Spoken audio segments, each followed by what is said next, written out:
안녕하세요. 오늘은 그 AID 30 플러스 집중 캠프와 관련된 두 번째 교육 시간입니다.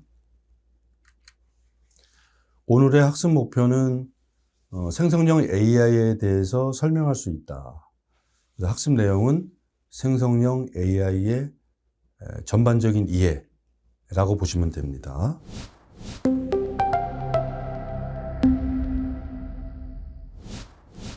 그 생성형 AI라는 말은 많이 들어보셨을 텐데요. 여기서 AI라는 것은 그 인공지능의 약자입니다. 인공지능. 인공지능이라는 말은 여러분들 아주 옛날부터 들으셨죠? 요즘에 그 청소기도 AI 청소기가 있고, 세탁기도 AI 세탁기가 있고, 이렇게 사람의 지능과 유사한 지능을 갖고 있는 기계를 AI라고 보시면 됩니다. 근데 여기서 이제 기존의 인공지능이라는 말은 예전부터 많이 사용했었는데, 사실 생성형이라는 말은 이번에 챗 GPT가 나오면서부터 쓰여진 말이거든요. 이 챗 GPT는 제가 알기에 2022년 11월 달에 우리 눈앞에 처음 나타났습니다. 근데 이제 그 전부터 인공지능이 있긴 있었죠. 챗 GPT와 맞먹는 것도 있긴 있었습니다. 여러분들이 잘 알고 있는 일이 있지 않습니까? 그 이세돌이 그 바둑을 두었는데, 이세돌이 아주 자신감 있게 다 이길 거라고 얘기했는데, 한 번 이기는 걸로 결론이 났었죠. 그때 여러분 기억하려나 모르겠는데, 그때 알파고라는 인공지능이랑 싸웠던 겁니다. 근데 한 번 이겼을 뿐이죠. 그때도 챗 GPT와 같은 인공지능이 있었던 겁니다. 근데 왜 챗 GPT가 이제서야 나왔느냐? 상당히 오랜 시간 걸리지 않았습니까? 그거는 그 데이터의 처리 방식에 있어서 차이가 난다라고 그렇게 얘기를 하고 있습니다.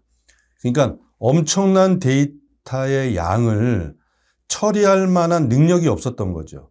그게 요즘에 그런 능력까지 생기면서 인공지능이 더해지면서 지금의 우리가 보통 말하는 챗 GPT가 탄생하게 된 거라고 볼 수 있습니다. 그래서 AI가 예전부터 있었지만 새삼스럽게 지금 챗 GPT가 나오면서 생성형 A라는 말을 사용했다는 걸 말씀드렸죠. 근데 이제 생성형이라는 게 뭐냐? 이걸 왜 붙였느냐? 그럼 과거의 인공지능과 뭐가 다르냐? 할 때 말 그대로 생성, 뭔가를 만들어낸다라는 뜻입니다.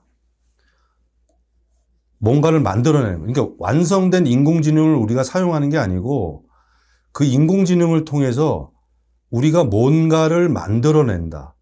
생산적인 일을 한다. 이런 의미로 보시면 되는 거죠. 그래서 그 대화를 통해서 생성형 AI와 내가 서로 소통을 하면서 무엇인가를 만들어낸다. 그렇게 보시면 됩니다. 그 대표적인 것들이, 이래서 만들어지는 것들이 텍스트를 만들 수 있고요. 쉽게 말하면 문서를 만들어낼 수 있죠. 계획서, 사업 계획서라든가, 또는 저 같은 경우에는 논문이라든가, 혹은 학생들을 가르치는 수업 내용 같은 거, 이런 것들을 챗 GPT를 이용해서 만들어내기도 합니다. 그 다음에 이미지, 여러 가지 시각화하는 자료 있죠. 이런 것들을 또 대화를 통해서 그럴싸하게 만들어내죠. 그 다음에 코드는 여러분들이 저도 잘 모르고 여러분들도 대부분의 분들은 모르실 것 같은데, 요거는 이제 개발자들 있죠. 그 컴퓨터를 개발하는 사람들, 프로그램을 개발하는 사람들, 요걸 코딩한다고 하더라고요. 이 코드 작업도 생성형 AI를 통해서 하기 시작했습니다. 그래서 미국 같은 나라는, 우리나라는 이제 잘 모르겠는데, 그 미국 같은 나라는 지금 코딩을 하시는 분들이 있잖아요. 개발자들, 프로그램을 만드는 사람들 있죠. 그런 분들이 많이 해고를 당했다고 합니다. 왜냐하면 이 코드 능력이 상상을 초월한다고 하더라고요. 그래서 많은 분들이 해고를 당했다.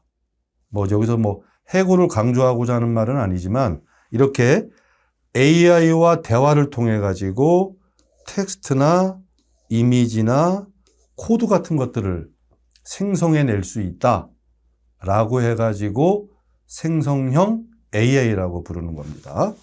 근데 이제 생성형 AI에 속하는 것들이 이런 것들이 있거든요. 여러분들이 들어본 것도 있고 안 들어본 것도 있겠죠. 챗 GPT는 뭐 너무도 지금 상용화되고 있기 때문에 잘 아시겠죠. 그리고 이게 생성형 AI의 출발이기 때문에 많은 사람들이 알고 있습니다. 이건 오픈 AI라는 회사에서 만든 그 챗 GPT라고 보시면 됩니다. 최근에 5가 나왔습니다. 그 여러 가지 버전이 있는데 이 챗 GPT 5 버전이 최신 버전입니다. 이게 일주일이 지금 이 녹화할 당시에 그 일주일 전에 나왔거든요. 그러니까 상당히 지금 신제품이라고 볼 수가 있죠. 최종판이라고 보는 사람도 많이 있더라고요. 이제 이 이상 개발하는 건 좀 어렵지 않겠냐라고 보는 분들도 계십니다. 그 다음에 클로드. 클로드라는 건 여러분 잘 안 들어보셨을 것 같은데 이 클로드는 그 챗 GPT를 만들었던 개발자들이 있죠. 그 개발자들이 챗 GPT라는 회사에 좀 불만이 있었던 분들이 몇 분 계셨나 봐요. 이제 그분들이 나와가지고 만든 회사가 그 엔트로픽이라는 회사인데 거기서 만든 AI가 클로드라는 AI입니다. 이것도 상당히 그 쓸모가 많은 그 AI예요. 이게 굉장히 특화되어 있는데 이건 좀 특화되어 있습니다. 그러니까 챗 GPT는 여러 방면에 그 일정 정도의 수준을 갖춘 AI라면 클로드는 여러 방면은 아니에요. 특정한 몇몇 방면에 아주 특출난 그 능력을 보이고 있는 AI라고 볼 수가 있습니다. 뭐 참고로 나는 나중에 말씀드리겠지만 저는 이걸 많이 사용합니다. 제가 이걸 왜 많이 사용하겠습니까? 저는 텍스트가 중요하다라고 했죠. 아까 말씀드렸듯이. 저는 뭐 논문을 쓰거나 또는 계획서를 쓰거나 또는 수업 내용 이렇게 그런 거 하는 거. 그 다음에 저는 또 책 읽을 때 많이 사용하거든요. AI를. 독서할 때 많이 사용합니다. 이런 거에 최적화되어 있는 게 클로드예요. 저는 사실은 챗 GPT는 구독료를 안 내고 쓰고 있습니다. 그냥 검색용으로 쓰고 있는데 이 클로드는 구독, 뭐 좀 쉬운 말로 하면 돈을 내고 사용하고 있습니다. 요건 내가 나중에 좀 자세히 말씀드리겠습니다. 그 다음에 제미나이라는 것도 있어요. 제미나이. 이 제미나이는 여러분들이 알고 있는 회사 구글 회사 많이 알고 계시죠? 이 구글 회사에서 만든 생성형 AI입니다. 노트북 LM도 구글에서 만든 거예요. 요즘에 여러분들 유튜브 보시면은 뭐 나는 챗 GPT에서 제미나이로 갈아탔어. 뭐 이런 그 썸네일이 많거든요. 그만큼 제미나이가 그 기능에 있어서 챗 GPT를 능가한다. 또는 어떤 면에 있어서는 굳이 챗 GPT를 사용할 필요가 없다. 뭐 그렇게 보시는 분도 상당히 많이 있습니다.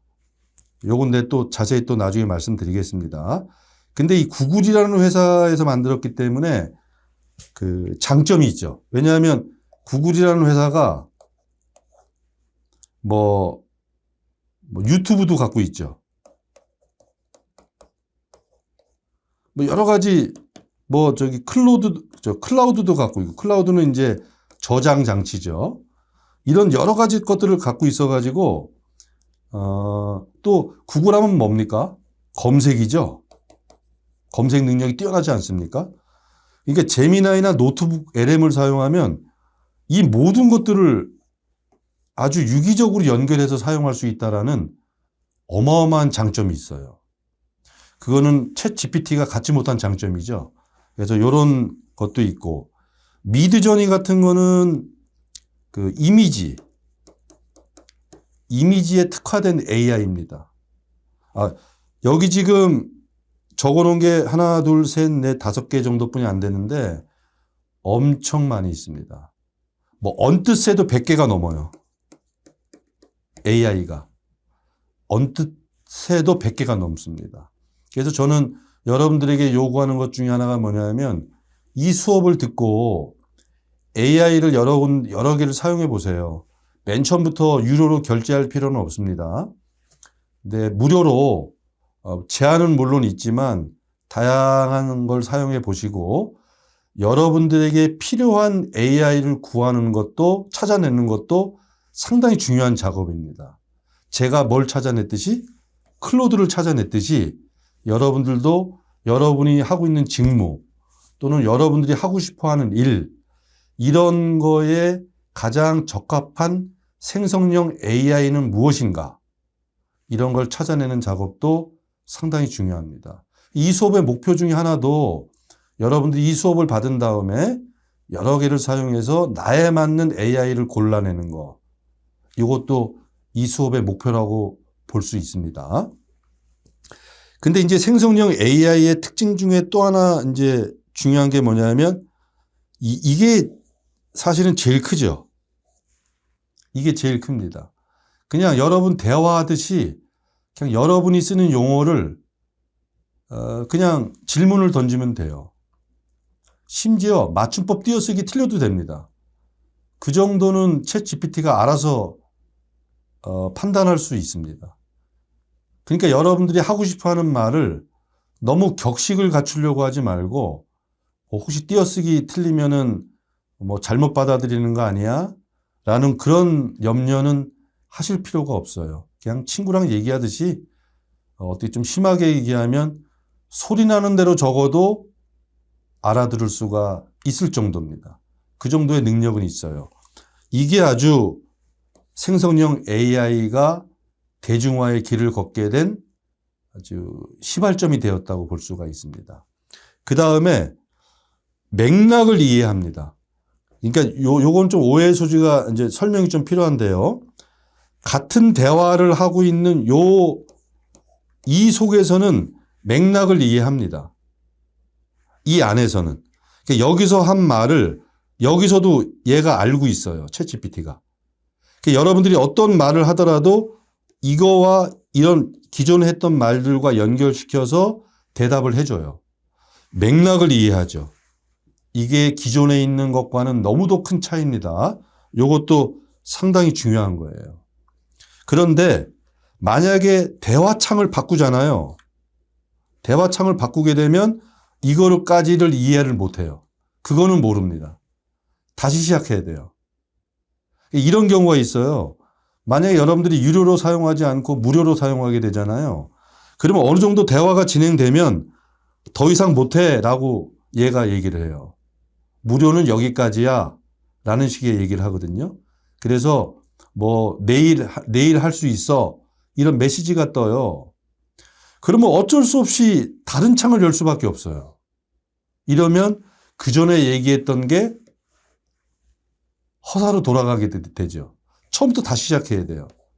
이런 단점이 있습니다. 이래서 사람들이 자꾸 유료로 사용하게끔 유도하는 것도 있는 것 같아요. 제 생각에는. 맥락이에는 약간 좀 구분할 필요가 있습니다. 그런데 자연어로 대화하고 맥락도 이해하는 이런 막강한 힘을 갖고 있는 AI와 내가 대화를 주고받으면서 이런 걸 생산해내잖아요. 그런데 우리가 중요하게 생각하는 건 뭐냐면 협업입니다. 협업. 다시 말하면 협력해야 된다는 얘기예요. 학생들 중에 이런 학생들도 있어요. 저는 AI를 학생들에게 많이 쓰라고 권장하는 이제 유형에 속하는데 학생들에게 마음대로 사용하라고 하거든요. 근데 학생들이 어떤 학생은 진짜 AI를 충분히 이용하고 거기에 나의 생각을 충분히 넣어가지고 자기만의 작품을 내는 학생도 있는 반면에 또 학생들 중에는 이 수업을 좀 등한시하는 학생들도 있거든요. 그런 학생들은 그냥 몇 마디 던지고 결과물 그냥 복사해서 제출하는 학생도 있어요. 이거는 내가 한 게 아니고 AI가 한 거죠. 이 둘의 차이가 엄청납니다. 다시 말하면 나의 아이디어를 계속 넣으면서 대화할 거냐, 아니면 진짜 너무 손쉽게 뭘 찾아내려고 그냥 한 번 질문 던지고 나온 생산품을 그냥 나한테 제출할 거냐. 이거는 차이가 어마어마하게 납니다. 여러분 오해하시면 안 돼요. AI가 많은 일을 도와줍니다. 그러나 AI가 나일 수는 없어요. 그걸 여러분들이 염두에 두고 AI를 사용하셔야 됩니다. 그래서 나의 아이디어와 AI의 결과물을 같이 해야 된다. 협동해라. AI한테만 맡기고 그걸 결과물로 내는 룰은 범하지 마라. 꼭 명심하고 계셔야 됩니다. 그래서 이제 보통 우리가 이제 이때까지 네이버나 이런데 검색에는 그냥 당뇨병에 대한 식단을 짜줘. 뭐 이런 식의 구글 네이버 창에다가 여러분들이 요 검색을 넣지 않습니까? 그러면 여기에 대한 답을 해주는 게 아니고 이게 담겨져 있는 블로그라든가 웹사이트라든가 또는 누구의 뭐 유튜브라든가 이런 걸 소개를 해주는 거예요. 그러니까 당뇨병 식단이라는 걸 검색 엔진에 쓰게 되면 여러분들은 그 사이트를 방문해 가지고 여러분들이 원하는 정보를 얻어내야 됩니다. 이게 상당히 힘이 많이 들어가는 작업이에요.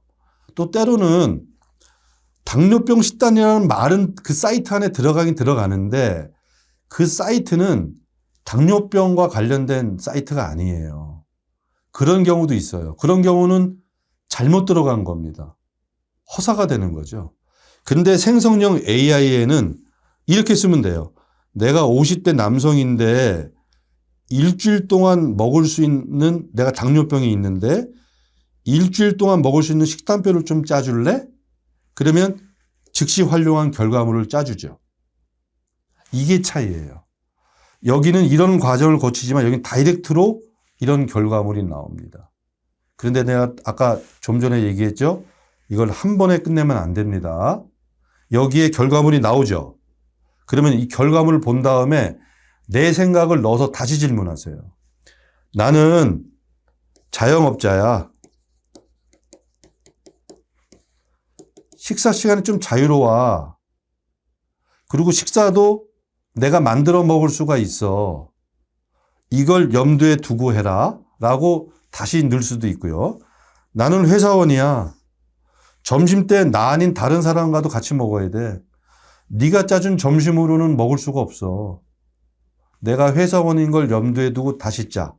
그러면 거기에 맞춰 짜줘요. 그러니까 이런 식으로 대화를 해가면서 생성형 AI를 충분히 활용해야 된다. 그런 점에서 근데 이때까지의 검색 엔진은 그런 작업을 할 수가 없다라는 거죠. 그래서 검색 엔진이 할 수 있는 일은 그 정보가 있는 곳을 알려줄 뿐이에요. 아, 네가 치는 정보는 여기에 있어 라는 것만 알려줄 뿐이죠. 근데 생성형 AI는 여러분이 친 것에 대한 답을 다이렉트로 생성해 줍니다. 다만 맨 처음에 질문한 것이 나한테 완벽하게 적용된 게 아니라면 여러 개의 질문을 질문을 던지면서 나만의 식단으로 만드는 작업을 해야겠죠. 그래야 뭡니까? 그래야 생성형이라는 말을 쓸 수가 있는 겁니다. 그런데 이 AI에도 문제가 있긴 있어요. 지금까지의 문제점은 뭐냐면 요게 좀 가장 큰 문제점입니다. 출처가 좀 불분명해요. 쉽게 말하면 믿기가 좀 어려울 경우가 있습니다. 요즘에는 이게 많이 없어졌어요. 그래서 통계학자들 좀 얘기를 들어보면 한 8, 90%는 믿을 만하다라고 얘기를 해요. 그래도 10%는 거짓말을 좀 하고 있거든요. 근데 그 거짓말이 깜짝 속을 만한 거짓말들이에요. 그 대표적인 거짓말이 뭐냐면, 뭐 세종대왕이 그 신하들이랑 대화하다가 화가 나가지고 노트북을 던졌다는데 좀 자세히 좀 얘기해봐. 이러면 진짜 자세히 얘기해줘요, 그거를. 근데 세종대왕 때 노트북이 있을 리가 만무하지 않습니까? 그런데 해요. 그래서 내가 질문해요. 너 세종대왕 때 노트북 없는 걸로 알고 있는데? 그러면 얘가 뭐라고 대답하냐면, 야, 있을 수도 있어. 네가 그걸 어떻게 알아?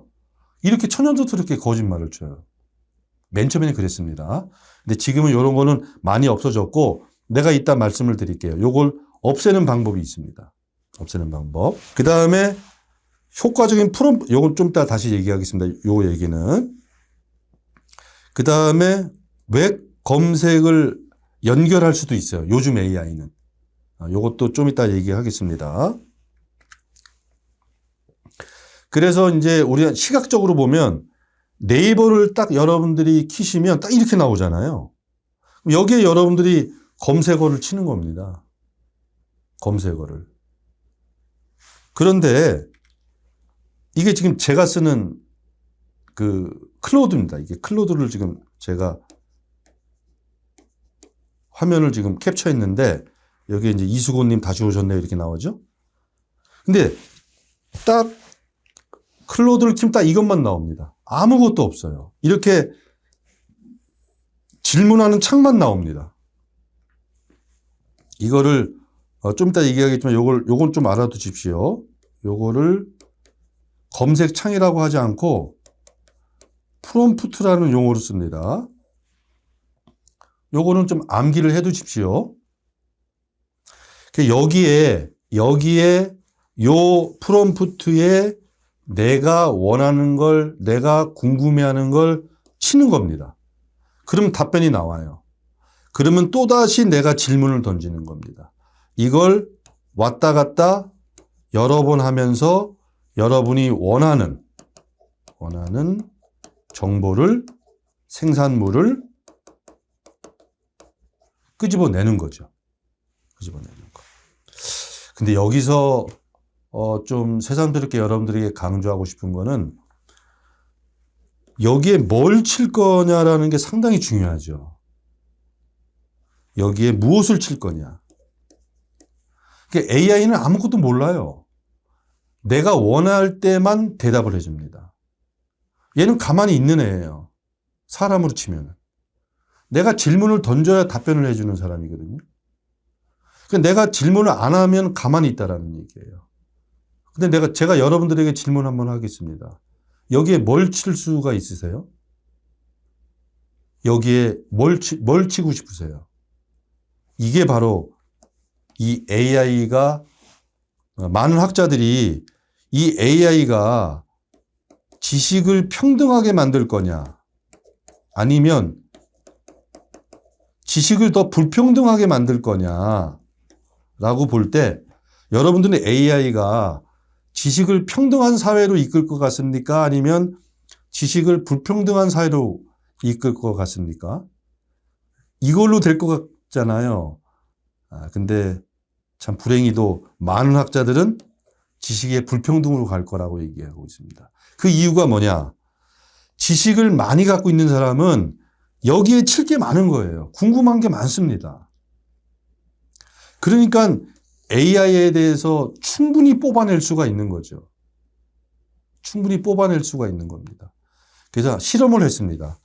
박사학위를 갖고 있는 사람한테 AI를 한 달 동안 사용하게 하고, 그 다음에 학사, 그러니까 대학생들에게 한 달을 사용하게 해서 사용한 다음에 만났어요.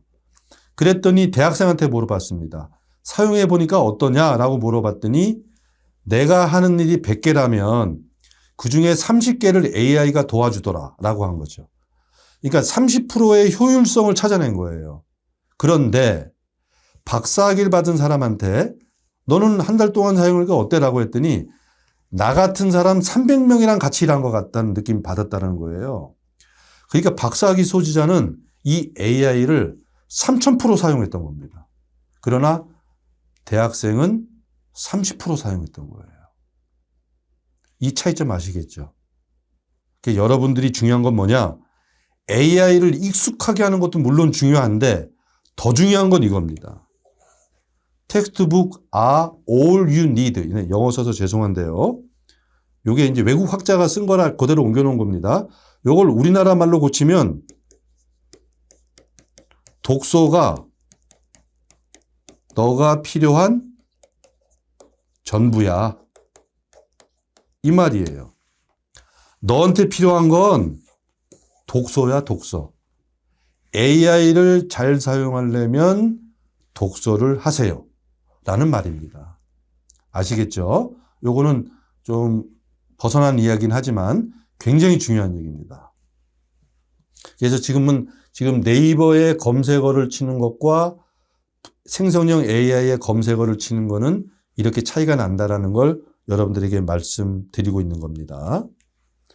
그래서 지금 현재 AI가 어디까지 왔느냐? 현재 위치가 어시스턴트. 요거는 보조자죠. 보조자. 도와주는 사람이죠. 맨 처음에는 도와주는 사람에 그쳤습니다. 그러나 지금은 코퍼레이터로 단계로 옮겼대요. 코퍼레이터가 뭐냐면 협력자. 그러니까 동료로 변한 겁니다. 동료. 맨 처음에는 그냥 심부름꾼이었는데 이 생성형 AI가 꾼이었는데 지금은 동료로 변했습니다. 이만큼 생성형 AI가 발전을 했다는 얘기죠. 근데 앞으로 뭐냐? 앞으로 뭐냐? 리더로 갈 거다. 우리 인간을 오히려 그 AI가 리더할 거다. 이런 시대가 올 거라고 하는데 이런 시대가 빠른 사람은 오래 올 거라고 그래요. 일론 머스크 같은 분은 오래 올 거라고 얘기를 하고 있습니다. 또 몇몇 학자들은 내년에 올 거다. 이렇게 보고 있는 사람도 있어요. 요건 또 좀 자세히 얘기할 기회가 있을 겁니다. 지금은 동료, 그래서 에이전트 시대까지 왔어요. 에이전트. 요것도 여러분 암기를 해 두십시오. 에이전트. 지금 AI는 에이전트까지 왔다. 요거 내가 좀 이따 다시 말씀드리겠습니다. 활용 원칙이 있는데 효율성 도구로 활용해야 되는 거 결과물을 반드시 필수해야 돼. 검증해야 됩니다. 내가. 이게 사실은 AI 시대가 오면은 내 능력은 필요가 없어 라고 오해할 수가 있는데요. 지금까지로는, 물론 앞으로는 모르겠습니다. 지금까지는 검증 능력이 굉장히 필요합니다. 그래서 아까 말씀드렸듯이 지식의 불평등이 더 심화될 수도 있다라는 말은 이런 점으로도 얘기가 됩니다. 그래서 최종적인 판단은 인간이 할 수밖에 없습니다. 근데 아까 말씀드렸듯이 좀 수업을 등한시하는 학생 같은 경우에는 그러니까 프롬프트에 질문 하나 던지고 그거를 복사해서 내는 학생도 있거든요. 그거는 최종 판단을 자기가 안 하는 거예요. 그거는 AI를 효율적으로 사용한다라고 볼 수가 없습니다. 여러분들도 절대로 그런 식으로 사용할 생각하지 마시길 바랍니다. 지금 수준을 보면은 대학 수준의 글쓰기는 됩니다. 아까 클로드는 대학생 이상입니다. 글쓰기 수준이. 거의 전문가급이에요. 클로드는. 제가 글 쓰는 전문가 아니겠습니까? 저도 제가 글 쓴 걸 클로드에 넣어서 한번 수정해 보려고 하면 간혹 가다가는 클로드가 수정해 준 게 더 좋을 때가 있어요. 좀 약간 섬찟하죠. 네. 그럴 때도 있습니다. 그러니까 클로드는 글쓰기 능력은 타의 추정을 불허합니다. 그러니까 일반적인 여러분보다는 분명히 좋습니다. 전문가보다 더 좋을 수도 있어요. 그리고 또 하나 곁들여 얘기하면 클로드에는 제가 저장을 해놓은 게 있어요. 뭐냐면 제 논문이랑 제 글 있잖아요. 한 3개 정도를 클로드에 넣어놨어요. 자동 저장 장치에다가. 그래서 내가 뭐라 했냐면 클로드에다가 야, 글과 논문이야. 요거 글의 특성을 네가 좀 찾아줘 했더니 얘가 한 10개를 찾더라고요. 근데 놀라웠어요. 10개가 제가 평소에 글쓰기 할 때 주장하는 것들이었어요. 그러니까 얘가 그걸 찾아낸 거예요. 그래서 내가 이렇게 했습니다. 너 앞으로 내가 모든 요구를 할 때 이 10개의 준칙이 있잖아. 이 준칙을 지켜가면서 답변을 해줘. 라고 했더니 그렇게 해주고 있습니다, 지금. 그래서 클로드랑 대화하면 마치 나의 분신과 대화하는 느낌이 좀 들 때도 있어요. 예, 그건 여러분들이 어떻게 사용하냐에 따라서 AI는 수천 가지의 모습으로 나타난다는 걸 지금 말씀드리고 싶은 겁니다. 자료 정리. 이게 원래 AI의 본령이에요. 패턴 찾아내서 자료 정리하는 거. 이거는 AI를 따라갈 수가 없습니다. 그 다음에 프로그래밍. 아까 코딩 하는 거 있죠? 그거 말씀드리는 거고, 수학 문제. 수학 문제는 이미 박사급을 넘어섰다라고 하더라고요. 수학 문제는. 근데 저는 이 두 개는 쓸 일이 없습니다. 저는 사실은. 근데 요거가 중요한 정보가 될 뿐 틀림없이 있겠죠. 그 다음에 업무 자동화. 단순 작업 반복하는 건 AI 시키는 게 좋죠. 요거. 여러분들에게 진짜 필요한 작업은 요거일 가능성도 있습니다. 업무 자동화, 또 교육 보조 같은 거. 지금은 이 정도의 쓸모가 있습니다. 아까 그 프롬프트 있죠. 프롬프트 말씀드렸죠. 아까 그 검색창. 요거 말씀드리는 겁니다. 요거 아까 내가 프롬프트라고 그랬죠? 요거, 어떻게 작성하는 게 좋은지만 대충 알려드릴게요. 원칙. 꼭 여러분들 그 프롬프트 쓸 때 단계를 밟아가면서 설명해줘 라는 말을 쓰면 얘가 진짜 단계를 밟아가면서 설명해 줍니다. 요걸 영어로 하면 스텝 바이 스텝 이라고 쓰세요. 그러면 얘가 단계를 밟아가면서 합니다. 아니면 thinking, 생각해 라는 말을 집어넣으세요. 그러니까 우리나라 말로 하면 야, 너 바로 대답하지 말고 생각 좀 하고 대답해 라는 말을 프롬프트에 쓰잖아요. 그러면 생각하고 씁니다. 얘는 우리가 하라는 대로 하니까요. 그 다음에 아주 중요한 게 있습니다.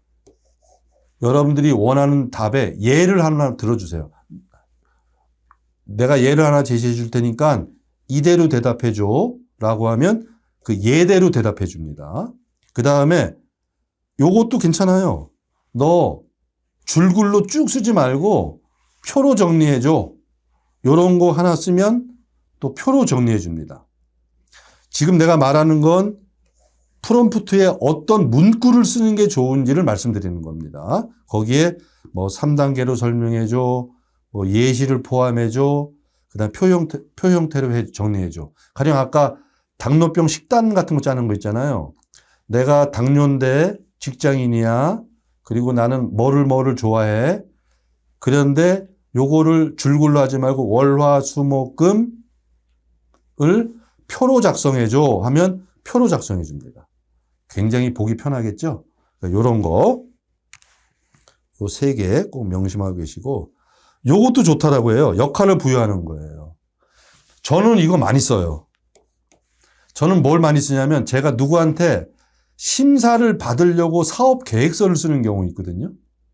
심사를 받으려고 제가 사업 계획서를 쓰는 경우 있어요. 그때는 뭘 얘한테 집어넣냐면 AI한테 그 사업 공고문 있죠. 사업 공고문. 맨 처음에 공고문 있잖아요. 공고 내는 거. 그거를 얘한테 집어넣습니다. 그 다음에 내 사업 계획서를 집어넣어요. 내가 작성한 사업 계획서를 집어넣어요. 그리고 뭐라고 쓰느냐면 네가 이 사업 계획서를 보는 심사자야. 심사자 입장에서 이 사업 계획서를 한번 봐줘. 라고 하면 진짜 자기가 뽑는 사람처럼 내 작성을 막 지적을 해줘요. 이거 궁금해, 이거 궁금해, 이거 궁금해. 도움 상당히 됩니다. 요거. 너는 예를 들면 내가 식단을 짜줘. 너는 대기업의 영양사야. 그 입장에서 짜줘 하면 그 입장에서 짜줍니다. 만약에 학생 같으면 어떡할까요? 학생이 리포트를 냈습니다. 거기다가 AI한테 집어넣고 네가 교수야. 교수 입장에서 채점한다라는 관점에서 지적해줘. 그럼 지적해줘요. 요거 역할, 요거 중요합니다. 그 다음에 조건 같은 거는 별로 이제 앞에 거보단 중요하지 않지만 요거 해두면 좋아요. 뭐 500자 내외로 해줘. 야, 출처. 아까 거짓말 친다라고 했잖아요. 거짓말 치는 없애는 방법이 요거예요. 네가 말하는 거 어디서 말하는지 얘기해줘. 그거 거론하면서 얘기해라. 불확실하면 얘기하지 마. 근거 없으면 얘기하지 마. 요 두 개 넣으면 거짓말 거의 없어집니다. 근거 없으면 얘기하지 말고 불확실하면 얘기하지 마. 근거가 있으면 근거를 대. 이런 거를 여러분 그 질문란에다 쓰면 요거 그대로 해줍니다. 번호 붙여서 해줘요. 그리고 여러분 한술에 배부르지 않잖아요. 그러니까 대화를 계속하면서 완성한다는 생각을 가지십시오. 한 번 질문으로 완성한다는 생각하지 마시고 그래서 초안 작성하고 수정하고 보완하는 식으로 그런 식으로 프롬프트를 작성해 나가자 이런 얘기입니다. 그래서 프롬프트 예 중에 이게 나쁜 예예요. 야 회사 보고서 작성해 이거 아주 나쁜 예입니다. 해주긴 해줘요. 그러나 일반적인 거 해줄 뿐입니다. 별 의미가 없어요. 근데 야 내가 신입사원이야. 월간 업무 보고서를 작성해야 돼. 너 단계별로 설명해 줘. 그 다음에 각 단계별로 예를 들어줘. 그리고 우리 상사가 긴 거 싫어해. 천자로 해줘. 요게 아까 요것보다 훨씬 구체적이죠. 이것보다 더 구체적으로 하는 거 좋습니다. 출처 밝혀줘. 야, 네가 상사 입장에서 한번 써봐. 이런 걸 엿다가 한번 써보라 이거죠. 그러면 결과물이 상당히 달라집니다. 몇 가지 용어 가르쳐주고 배우고 끝내겠습니다. 프롬프트는 아까 말했듯이요. 질문이나 명령. 할루시네이션 이게 거짓말입니다. 틀린 정보. 할루시네이션. 그냥 요거는 좀 암기해 두십시오. 토큰이라는 게 있어요. 토큰. 이 옛날에 옛날 분들은 다 아시죠? 그 버스 탈 때 우리 토큰 내고 타지 않았습니까? 조만한 그 구멍난 그 동전 같은 거, 그 토큰이라고 그랬잖아요. 통학 토큰. 이게 그 개념이에요. 근데 글자 한 글자마다 뭐 한 토큰 그래요. 글자 한 글자마다. 그러니까 여러분 질문을 100자 쓰잖아요. 질문에. 그럼 100 토큰을 사용한 거야. 이게 그런 겁니다. 근데 이제 여러분 무료 있잖아요. 무료. 예를 들면 유료가 있고. 예를 들면 무료는 뭐 3,000 토큰까지만 써. 이런 제한이 있는 거예요. 무료가. 그러니까 여러분 3,000자 쓰면 끝나는 거야. 가령 예를 드는 겁니다. 3,000자라는 예가 아니에요. 근데 유료면 이런 걸 풀어주죠. 근데 아까 얘기했듯이 그렇다고 무료로 무조건 하지 말고 사용해보고 유익하면 유료로 쓰십시오. 토큰은 그런 단위입니다. 단위. 그러니까 글자 단위로 보시면 돼요. 이 컨텍스트는 꼭 여기서만 쓰는 용어는 아니에요. 맥락이란 뜻입니다. 맥락.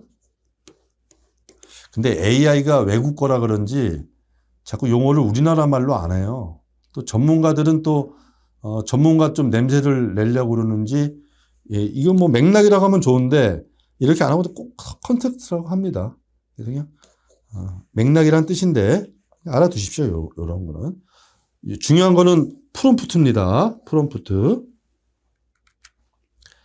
LLM은 요것도 별거 아니에요. 그냥 자연어라고 생각하시면 돼요. 자연어라는 건 그냥 우리가 지금 쓰는 말, 이걸 자연어라고 보시면 됩니다. 그럼 인공어가 있어? 있죠. 있어요. 저기 포트란, 파이썬 이런 그 컴퓨터 용어가 있습니다. 컴퓨터에도 지들이 언어가 있잖아요. 그런 걸 인공어라고 합니다. 자연어는 우리가 쓰는 말들. 마크다운은 이런 거, 이런 샵이라든가 또는 별표시라든가 또는 줄표시 같은 거, 이런 걸 쓰면 또 잘 이해해요. 그러니까 프롬프트 쓸 때 한 줄씩 쓰는 게 좋거든요. 보고서 써줘. 상사한테 보여줄 거야. 뭐 할 거야. 300자로 써줘. 이런 거 할 때 앞에다가 이렇게 이런 표시를 해주면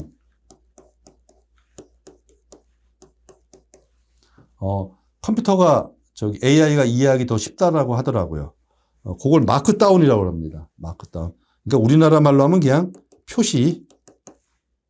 표시라고 보면 되고. 요거는 몰라 되시는 거고. 요 개조식은 이렇게 쓰는 거 있죠. 왜 이렇게 줄글 말고 이렇게 줄 하는 거 말고 이렇게 1번, 2번, 3번 이렇게 요런 걸 개조식이라고 그래요. 별로 제가 쓰고 싶은 용어는 아니에요. 왜냐면 이게 일본 용어라, 일본에서 쓰는 용어라 별로 쓰고 싶지 않은데 사람들이 너무 많이 사용하니까 국제화 시대에 사용하면 어떻습니까? 네. 그래서 요런 식으로 하는 거. 요런 식으로 하는 게 좀 알아먹기 편하죠. 프롬프트도 요런 식으로 작성하는 게 좋습니다. 네. 줄글로 하면 좀 이해하기가 좀 어려울 수도 있어요. 근데 이렇게 써도 이해해요, 다 이해하니까 염려할 건 안 되는데 여러분들도 알기 편하게 이렇게 써도 됩니다. 그걸 개조식이라고 그래요. 네. 그래서 이제 여러분들이 프롬프트 이렇게 써봐요. 너 개조식으로 해줄까? 라고 하면 네, 개조식으로 해주세요. 그러면 개조식으로 다시 써주면 또 더 좋아하고 더 결과물이 좋습니다. 학습 정리를 하겠습니다. 그래서 생성형 AI는 검색 포털 사이트와는 다르다. 이거는 답을 당장 주는 것이라면 요거는 그냥 그 정보가 있는 위치를 제공할 뿐이다라는 거. 그 다음에 생성형 AI 툴은 상당히 많아요. 여러분들에게 필요한 AI를 고르자. 이거 굉장히 중요한 작업입니다. 프롬프트를 요령 있게 작성하자. 수업 내내 여러분들에게 얘기했죠. Textbook is all you need.